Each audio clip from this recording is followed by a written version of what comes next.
This is not going to be an advertisement. This is just me. I wish to send like prayers and good wishes to all the people who have currently been hit by the recent hurricane.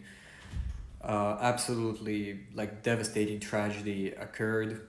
A lot of property has been destroyed. A lot of people died. I'm not even gonna go into detail about how many animals probably died. I've seen many videos on TikTok Shop, or on TikTok Shop, sorry, on TikTok in general, about the situation, like how people just literally like inside of their houses survive on boats. So you're inside of your home, but you're on a boat.